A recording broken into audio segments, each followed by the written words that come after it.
नमस्कार। आज का हमारा टॉपिक है आरबीआई यानी कि reserve bank of India. Hindi में से कहेंगे भारतीय रिजर्व बैंक। तो चलिए शुरू करते हैं। जैसा कि आज का हमारा टॉपिक है आरबीआई यानी कि इसका फुल फॉर्म क्या हो गया, reserve bank of India. Hindi में इसे कहेंगे भारतीय भारतीय रिजर्व बैंक। अच्छे से हम लोग देखेंगे रिजर्व बैंक ऑफ इंडिया यानी कि भारतीय रिजर्व बैंक ऑफ इंडिया। ठीक है, आखिर में क्या आवश्यकता पड़ गई कि भारत में मॉनेटरी पॉलिसी को यानी कि भारत में जितने भी पैसे से लेन देन जितनी सारी चीजें होती हैं उन सभी को रेगुलेट करने के लिए आरबीआई का फॉर्मेशन किया गया। तो ये बात है 1926 की। लेकिन उससे पहले हमारे देश के जो संविधान के जो निर्माता हैं बी आर अम्बेडकर, उन्होंने भी सुझाव दिया था कि भारत में जितने भी मॉनेटरी पॉलिसी है इसको रेगुलेट करने के लिए एक ऐसी संस्था का होना जरूरी है जो भारत में संपूर्ण रुपए से संबंधित जितने भी मामले हैं इन सबको देखरेख कर सके या फिर उसका हिसाब किताब रख सके। तो बात है ये 1926 में। वेरी वेरी इंपॉर्टेंट ये डेट है क्योंकि यहाँ से क्वेश्चन एग्जाम में पूछता है कि 1926 में एक यंग हिल्टन कमीशन का गठन किया गया। ठीक है, इसी के रिकमेंड से ये बात सामने आया कि यंग हिल्टन कमीशन के माध्यम से कि भारत में आरबीआई की व्यवस्था होनी चाहिए यानी कि एक ऐसी बैंक होनी चाहिए जो रिजर्व संपूर्ण भारत में व्यवस्थित जितने भी मॉनेटरी पॉलिसी है उन सबको देख रेख कर सके या फिर उसका रिकॉर्ड रख सके। ठीक है, 1926 में इसी आधार पर 1927 में एक बिल पास हुआ, एक बिल आया। ठीक है, जिसे ब्रिटिश गवर्नमेंट ने पेश किया। ब्रिटिश गवर्नमेंट, क्योंकि उस समय जो सत्ता थी वो ब्रिटिश गवर्नमेंट की थी। ठीक है, लंदन में एक बिल पास हुआ, ठीक है, आरबीआई के तहत। लेकिन ये जो बिल है वो सफल नहीं हुआ, ये बिल जो है फेल हो गया। ठीक है, इस बिल को पास नहीं किया गया। ठीक है, और ये फेल हो गया। और 1927 के बाद काफी ज्यादा समय लग गया इस बिल को पास होने में। तो 1933 में यह जो बिल है इसको पास कर दिया गया। ठीक है, बिल तो पास हो गया। ठीक है, लेकिन अभी भी आरबीआई की स्थापना नहीं हुई थी। केवल यह सहमति जताई गई कि आरबीआई की व्यवस्था की जाएगी, यंग हिल्टन कमीशन के माध्यम से आरबीआई का गठन होगा। ठीक है, और उसके तहत एक बिल लाया गया 1927 में जो कि फेल हो गया। और 1933 में इसी बिल को क्या किया गया, पास कर दिया गया।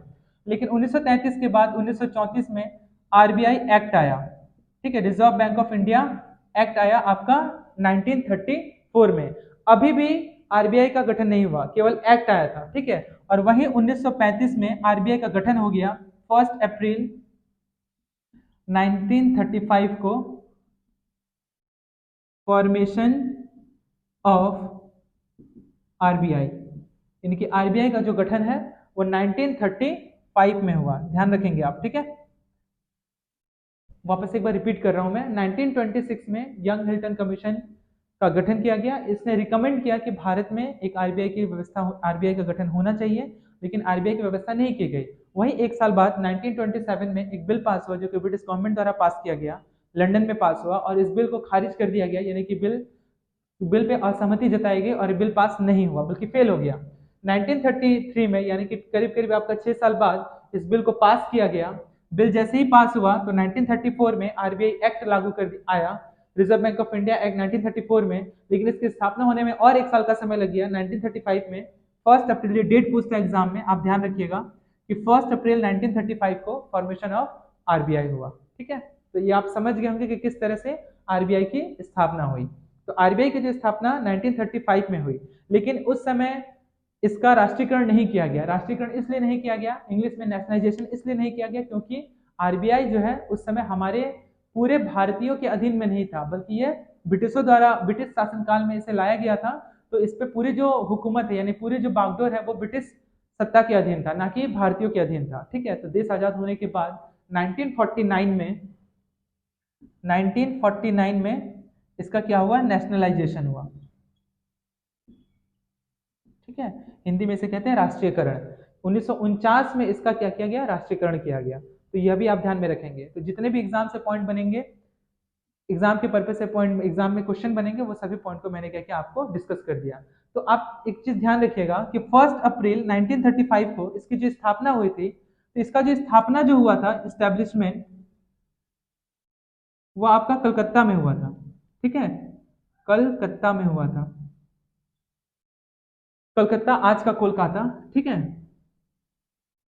आज का कोलकाता। लेकिन इसको शिफ्ट कर दिया गया, एग्जाम में पूछता है। ठीक है, इसे शिफ्ट किया गया आपका अक्टूबर 1937 में इसका जो हेडक्वार्टर है वह कलकत्ता से हटा करके बॉम्बे कर दिया गया, बॉम्बे।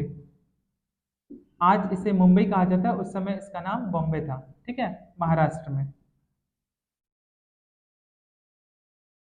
ठीक है, महाराष्ट्र में। तो नेशनलाइजेशन जो किया 1935 में, फॉर्मेशन जो हुआ, स्थापना कहाँ पे हुआ, कोलकाता में, कलकत्ता में।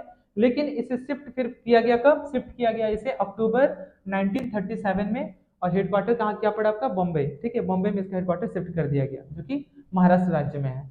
ये आप समझ गए होंगे ये सारा पॉइंट। ठीक है, और इसके जो पहले, सबसे पहले जो इसके आरबीआई का जब गठन हुआ 1935 में, जब इसका फॉर्मेशन हुआ, तो इसके पहले जो चेयरमैन है, ठीक है, एग्जाम में आपसे क्वेश्चन पूछता है कि आरबीआई के पहले गवर्नर कौन थे, चेयरमैन नहीं, आरबीआई, आरबीआई फर्स्ट गवर्नर, तो उनका नाम था ऑसबोर्न स्मिथ। ठीक है, ये आरबीआई के पहले गवर्नर थे। तो सेकंड गवर्नर भी आप ध्यान में रखें कि सेकंड गवर्नर कौन थे। तो सेकंड गवर्नर का नाम था जेम्स टेलर। जेम्स टेलर जो थे वो सेकंड गवर्नर थे। ठीक है, फर्स्ट गवर्नर का नाम क्या था, ऑसबोर्न स्मिथ, और सेकंड गवर्नर का नाम था जेम्स टेलर। और आजाद भारत का, यानी कि पहले ऐसे इंडियन कौन थे, भारतीय कौन थे जो आरबीआई के गवर्नर बने, तो उनका नाम था सीडी देशमुख। ठीक है, फर्स्ट इंडियन, ठीक है, जो गवर्नर थे आरबीआई के, उनका नाम था सीडी देशमुख। तो ये भी आप पॉइंट ध्यान में रखेंगे, वेरी वेरी इंपॉर्टेंट। हाँ, सीडी देशमुख। ठीक है, तो ये सारा पॉइंट उम्मीद करता हूँ कि आप लोगों को क्लियर हुआ होगा। नेक्स्ट मैं बताता हूँ कि आरबीआई जो है करेंसी जो जारी करती है। ठीक है, और भी गवर्नर हैं जो कि लॉन्गेस्ट सर्विंग गवर्नर थे, आपका सर बेनेगल रामा राव, और सबसे शॉर्टेस्ट पीरियड के लिए थे, मैंने कम समय के लिए थे, केवल 20 दिनों के लिए थे, अमिताभ घोष। वो सभी पॉइंट को मैं एक एक करके लिख दूंगा। ठीक है, तो उम्मीद करता हूँ कि ये सारा पॉइंट आप लोगों को क्लियर हुआ होगा। अब हम लोग आगे बढ़ते हैं। तो पहले जो गवर्नर थे वो थे ऑसबोर्न स्मिथ, और सेकंड गवर्नर थे जेम्स टेलर। ठीक है, और पहले भारतीय रिजर्व, पहले इंडिया भारतीय कौन थे जो आरबीआई के गवर्नर बने, तो उनका नाम था सीडी देशमुख। ठीक है, ये भी आप ध्यान में रखेंगे। ठीक है, तो एग्जाम में ये भी पूछा जा सकता है कि लॉन्गेस्ट सर्विंग, सबसे लंबे समय तक, longest tenure of RBI as a governor कौन थे, तो उनका नाम था आपका सर बेनेगल रामा राव। ये जो थे लॉन्गेस्ट टेन्योर, सबसे लंबे समय तक बनने वाले थे। ठीक है, करीब करीब 7 साल तक थे ये। ठीक है, और सबसे शॉर्टेस्ट, यानी कि सबसे कम समय के लिए जो थे, उनका नाम था अमिताभ घोष। अमिताभ घोष, जो कि केवल 20 दिनों के लिए थे। ठीक है, केवल 20 दिनों तक ही आरबीआई के गवर्नर के पद पर बने रहे। ठीक है, और मनमोहन सिंह एकमात्र ऐसे प्रधानमंत्री जो कि फाइनेंस सेक्रेटरी भी थे, फाइनेंस सेक्रेटरी भी थे, प्लस आरबीआई के गवर्नर भी बने थे। ठीक है, दोनों पॉइंट आप ध्यान में रखेंगे। ठीक है, मनमोहन सिंह जो कि 1982 से लेकर के 1985 तक आरबीआई के गवर्नर के पद पर, आरबीआई के आरबीआई के गवर्नर के पद पर कार्यरत थे। ठीक है, ये भी आप ध्यान में रखेंगे। ठीक है, तो एग्जाम में ये भी पूछा जाएगा कि अभी फिलहाल मैं यहाँ पे क्रम लिख दे रहा हूँ, 23वें 23rd गवर्नर ऑफ आरबीआई जो थे, एग्जाम में आपसे पूछा जा सकता है। ठीक है, तो वो थे आपका रघुराम राजन, रघुराम राजन। ये 23वें क्रम के थे। 24वें क्रम के कौन थे, तो 24वें 24th जो है थे, वो थे आपके उर्जित आर पटेल। और 25th क्रम के, यानी कि अभी वर्तमान में आरबीआई के जो गवर्नर हैं वो हैं शक्तिकांत दास, शक्तिकांत दास, जो कि 25वें क्रम के आरबीआई के गवर्नर हैं। ठीक है, तो लॉन्गेस्ट टेन्योर ऑफ आरबीआई कौन थे सबसे लंबे समय तक, सर बेनेगल रामा राव। सबसे शॉर्टेस्ट कम समय के लिए कौन थे, अमिताभ घोष, केवल 20 दिनों के लिए थे। मनमोहन सिंह जो कि हमारे देश के प्रधानमंत्री थे, वो फाइनेंस सेक्रेटरी के भी पद पे रहे हैं और आरबीआई के गवर्नर के पद पे भी रहे हैं। ठीक है, finance secretary Manmohan Singh RBI के गवर्नर के पद पे रहे 1982 से 1985। 23rd governor of RBI Raghuram Rajan, 24वें नंबर के हैं उर्जित राय पटेल और आपके 25वें क्रम के हैं शक्तिकांत दास। इसे भी आप याद रखेंगे। ठीक है, तो आरबीआई में एक गवर्नर होते हैं और 4 डिप्टी गवर्नर भी होते हैं। ठीक है, तो उसे भी आपको ध्यान में रखना है। वो 4 जो डिप्टी गवर्नर है उनका नाम मैं लिख रहा हूँ, आप ध्यान में रखिएगा। ठीक है, यहाँ मैं लिख रहा हूँ आरबीआई के एक गवर्नर, ठीक है, एक गवर्नर और 4 डिप्टी गवर्नर। ठीक है, ये आप ध्यान में रखेंगे, governor plus deputy governor of RBI. ठीक है, तो पहले जो गवर्नर है स्वामीनाथन जानकी रमन, दूसरे हैं आपके माइकल पात्रा,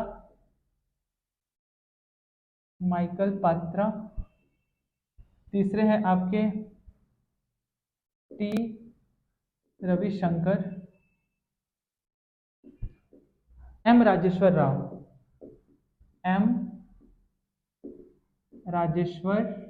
राजेश्वरा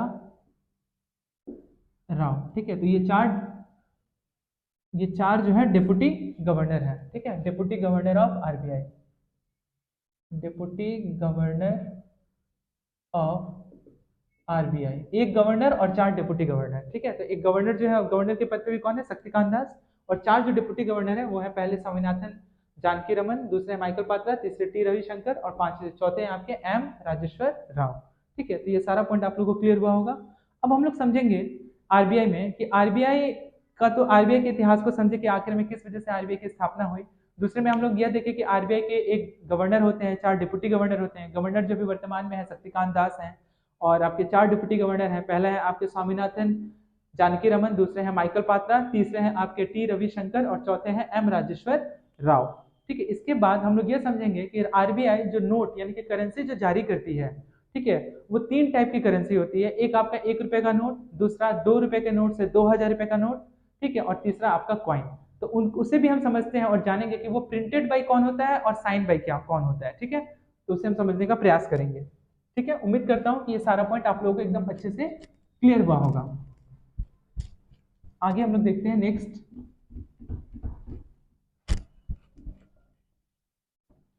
ये आप अच्छे से याद रखेंगे, ठीक है, आसानी से याद हो जाएगा आपको। ठीक है, अब हम लोग ये समझेंगे कि कॉइन है या फिर नोट है वो प्रिंटेड बाय और साइन बाय। ठीक है, तो यहाँ पे मैं लिख रहा हूँ प्रिंटेड बाय और यहाँ लिख रहा हूँ मैं साइन बाय, क्योंकि यहाँ से भी एग्जाम में क्वेश्चन पूछा जाता है। ठीक है, प्रिंटेड बाय कौन है और ये साइन बाय कौन है।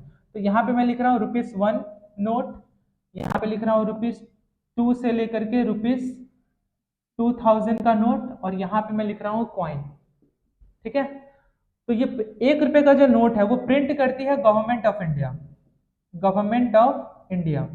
ठीक है, गवर्नमेंट ऑफ इंडिया 1 रुपए के नोट को प्रिंट करती है। प्रिंट करने के बाद वह जो नोट प्रिंट करके जो पूरी तरह से नोट जो प्रिंट हो जाती है, तो प्रिंट होने के बाद वो नोट को वो क्या करता है, आरबीआई को सौंप देता है। ठीक है, 2 रुपए का नोट, 2 रुपए से लेकर के 2000 रुपए तक का नोट को प्रिंट कौन करता है, तो इसे आरबीआई प्रिंट करती है। ठीक है, रिजर्व बैंक ऑफ इंडिया ही इसे प्रिंट करती है। ठीक है, फिर उसके बाद कॉइन जो है, जितने भी सिक्के हैं, 1 रुपए हो, 2 रुपए हो, 5 रुपए हो, 10 रुपए हो, 20 रुपए का सिक्का, कोई भी जितना भी सिक्का है, उन सभी सिक्कों को प्रिंट करने का काम कौन करता है, यह भी आपका आंसर हो जाएगा government of India. Government of India इसे प्रिंट करती है, मतलब इस कॉइन को जारी करती है और फिर वो क्या करती है, आरबीआई को सौंप देती है। उसके बाद लिखा है साइन बाय। 1 रुपए के नोट पे गवर्नर ऑफ आरबीआई का सिग्नेचर नहीं होता है। याद रखिएगा, आपसे एग्जाम में पूछा जाएगा ये क्वेश्चन। ठीक है, कि 1 रुपए के नोट पे किसका साइन होता है, तो 1 रुपए के नोट पे गवर्नर ऑफ आरबीआई का सिग्नेचर नहीं होता है, बल्कि उस पे साइन फाइनेंस सेक्रेटरी का होता है। फाइनेंस सेक्रेटरी का होता है, और अभी वर्तमान में फाइनेंस सेक्रेटरी कौन है, टीवी सोमनाथन। ठीक है, एग्जाम में एक बार क्वेश्चन पूछा गया था कि ऐसे कौन से प्रधानमंत्री हैं जो पहले फाइनेंस सेक्रेटरी रह चुके हैं और उनका 1 रुपए के नोट पे साइन है, यानी कि सिग्नेचर है, हस्ताक्षर है। तो उसका आंसर हो जाएगा मनमोहन सिंह। अभी हम लोगों ने डिस्कस किया कि मनमोहन सिंह फाइनेंस सेक्रेटरी भी रह चुके हैं और फाइनेंस आरबीआई के गवर्नर भी रह चुके हैं। ठीक है, तो फाइनेंस सेक्रेटरी होने के नाते 1 रुपए के नोट पे सिग्नेचर मनमोहन सिंह का है। ठीक है, और आरबीआई के वो गवर्नर भी थे। ठीक है, ये भी आप ध्यान में रखेंगे। तो साइन बाई 1 रुपए के नोट को प्रिंट करता है गवर्नमेंट ऑफ इंडिया। साइन कौन करता है? Finance secretary. और अभी वर्तमान में फाइनेंस सेक्रेटरी कौन है? टीवी सोमनाथन। ठीक है, ये भी आप ध्यान में रखेंगे, टीवी सोमनाथन। बात हुआ रुपए 2 रुपए से लेकर के 2000 रुपए के नोट तक का, तो वो प्रिंट करती है खुद आरबीआई, और इस पे साइन होता है governor of RBI. Governor of RBI, यानी कि अभी वर्तमान में गवर्नर ऑफ आरबीआई कौन है? शक्तिकांत दास। तो 2 रुपए से लेकर 2000 रुपए तक के नोट पे साइन किसका होगा? गवर्नर ऑफ आरबीआई का होगा। लेकिन 1 रुपए के नोट पे किसका साइन होगा? फाइनेंस सेक्रेटरी का होगा। प्रिंटेड बाई कॉइन को जितने भी जारी करता है वो गवर्नमेंट ऑफ इंडिया जारी करता है, और इस पे साइन किसका होता है? तो इस पे किसी का भी साइन नहीं होता है, ना ही फाइनेंस सेक्रेटरी का और ना ही गवर्नर ऑफ आरबीआई का।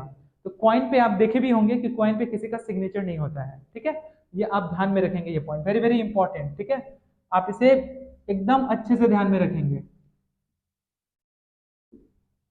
ठीक है, 1 रुपए के नोट पे साइन गवर्नमेंट ऑफ इंडिया का, 2 से लेके 2000 रुपए के नोट पे प्रिंट कौन करता है? गवर्नमेंट ऑफ इंडिया 1 रुपए के नोट को, 2 से 2000 आरबीआई, और कॉइन को भी government of India he print करती है।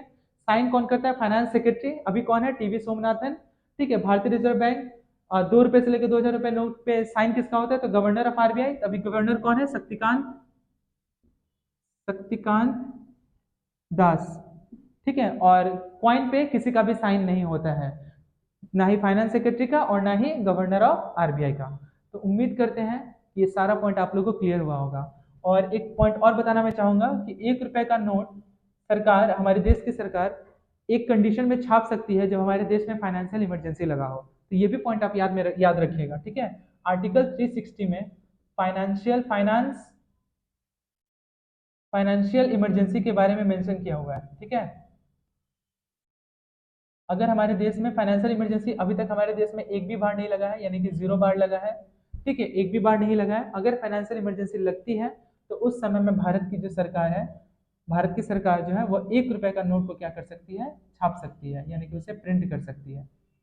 ठीक है, और यही वजह है कि 1 रुपए का जो नोट है वो प्रिंट करने का जो दायित्व है वो किसे दिया गया है? गवर्नमेंट ऑफ इंडिया को दिया गया है, ना कि गवर्नर ऑफ आरबीआई को। तो ये भी आप समझ गए होंगे कि आखिर गवर्नमेंट ऑफ इंडिया ही क्यों, है ना, गवर्नर ऑफ आरबीआई क्यों नहीं। ठीक है, तो इससे आपको ये पॉइंट जो है वो क्लियर हो गया होगा। आर्टिकल 360 में लिखा हूँ। ठीक है, आर्टिकल 360 के तहत फाइनेंशियल इमरजेंसी के बारे में चर्चा किया गया हमारे संविधान में, जिसके तहत हम 1 रुपए का नोट को छाप सकते हैं। तो उम्मीद करते हैं कि ये सारा जो पॉइंट है आरबीआई से संबंधित, आरबीआई का फॉर्मेशन 1926, ठीक है, वापस से मैं एक बार रिपीट कर देता हूँ। ठीक है, आरबीआई हिंदी में से कहते हैं भारतीय रिजर्व बैंक। इसकी स्थापना 1926 में यंग हिल्टन कमीशन के आधार पर हुई थी। 1927 में एक बिल पास किया गया लंदन में ब्रिटिश गवर्नमेंट द्वारा, लेकिन ये जो बिल है पास नहीं हो पाया 1927 में, यह बिल फेल हो गया। उसके बाद 1933 में यह बिल आया और इस बिल को पास किया गया। 1934 में एक्ट बना, और वही 1935 1 अप्रैल 1935 को आरबीआई का फॉर्मेशन कर दिया गया। ठीक है, उसके बाद जहाँ पे स्थापना की गई थी वो स्थापना आपका कलकत्ता में की गई थी। बाद में अक्टूबर 1937 यानी कि 2 साल बाद इसे शिफ्ट कर दिया गया, इसका हेडक्वार्टर बनाया गया बॉम्बे, वर्तमान में मुंबई।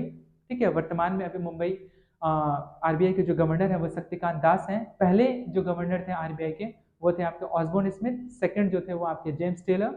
उसके बाद पहले भारतीय कौन थे आरबीआई के गवर्नर? तो वो थे आपके सीडी देशमुख। उसके बाद सबसे लंबे समय तक अपने पद पर बने रहे वो थे सर बेनेगल रामाराव, और सबसे कम समय के लिए थे अमिताभ घोष।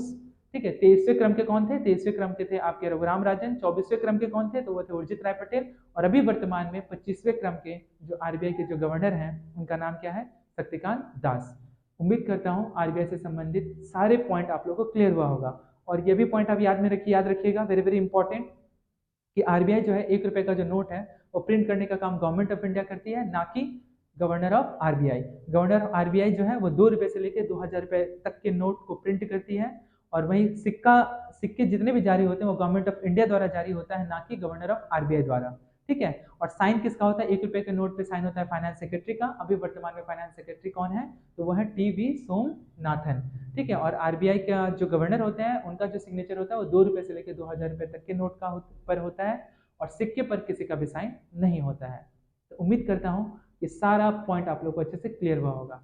आज के लिए इतना ही, बहुत बहुत धन्यवाद।